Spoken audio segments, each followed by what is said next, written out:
Okay folks, it turns out that sedans are beginning to lose out popularity to crossovers.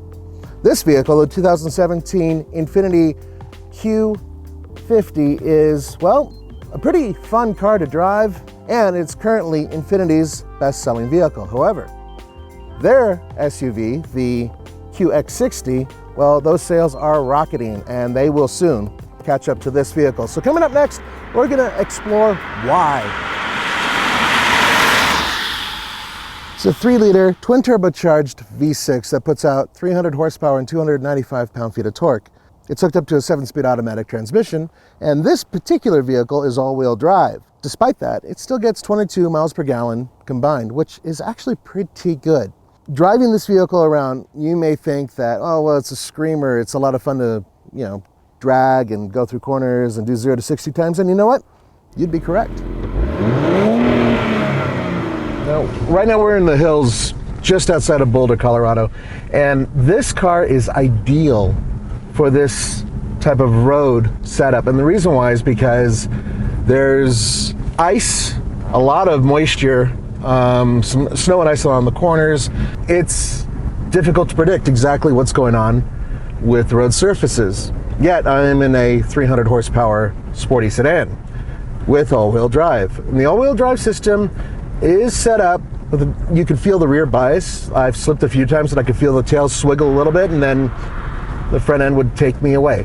Cornering is good. I like the steering feel. So there's a lot of positives with this vehicle.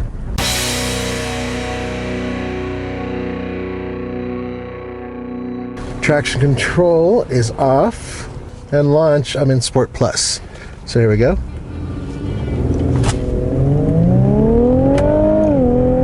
Wow, not bad.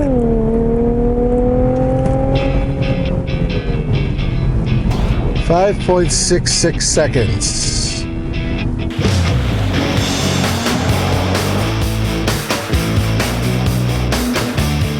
One thing that Infiniti did a few years back is they started establishing their own design motif, and they've really made a difference in the industry. Taken as a whole, including this really cool little kink right here, I think that this is a really good looking car. I mean, okay, the trunk is 13.5 cubic feet, so it's not giant, but it's decent sized. And funny thing, front seat in this vehicle, headroom, sure, it's not quite as good as the QX60 crossover, but it actually has more legroom in the front than that vehicle. Now, let's talk about driving modes. There's personal, sport, plus, that's the very top, full, dynamic, you name it, track, basically. Sport, standard, eco, and snow. Now, most of these should be pretty self-explanatory. If I'm in sport, which is probably what I would drive this thing in all the time, it still has the all-wheel drive feature, but it's definitely a little bit more rear bias and it's not as restrictive. However, there is something cool that it does. I'm going to show you in just a second. Let me go down to first gear. Okay, first gear. Here we go. Listen. Hear that? It went over 7,000 RPM. It's redline, and then it was cutting off. Now, there are very few cars out there that'll let you do that. Usually they'll cut off before it gets to its maximum RPM.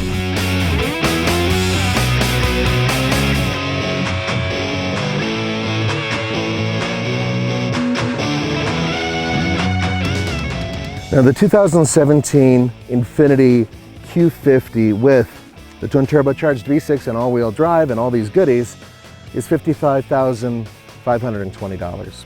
Now, it may sound like a lot of money, but if you look at comparable cars, it's actually on the lower half of the spectrum. And the reason why is because, simply put, there is a much more powerful version of this that puts out 400 horsepower, and that's the Red. That vehicle is really as close as you can get to owning something similar to a GTR with 4 doors. Now, here's the final part of this.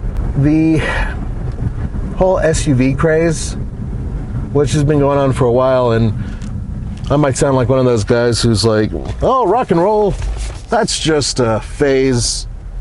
Everybody's gonna want to start listening to polka again. Yeah, it's not gonna happen. I'm a parent, like a lot of you guys out there. I got kids, got dogs, groceries, crap that I have to pick up from various stores, you name it. So there is an SUV that I own. But at the end of the day, would I rather have a sports sedan or a sports car? Hell yeah, please. I like trucks too, but man, having a sporty car like this, can't go wrong. So let's answer that question. Does this vehicle have what it takes to stay on top of Infiniti's sales chart? I hate to say this, but no, it doesn't. And it's not because there's anything wrong with this particular vehicle. It's because of you guys, consumers. Everybody wants a crossover. The QX60 will probably surpass this within the next year or two. It's inevitable. Unless, of course, this is used in some sort of movie or something like that and you see Vin Diesel driving it, then maybe the sales will be bumped for a while. Thanks for joining me. For the Fastlane Car, this is Nathan Adlin. Don't forget to go to tflcar.com for news, views, real world reviews, and a lot more crossover SUV reviews.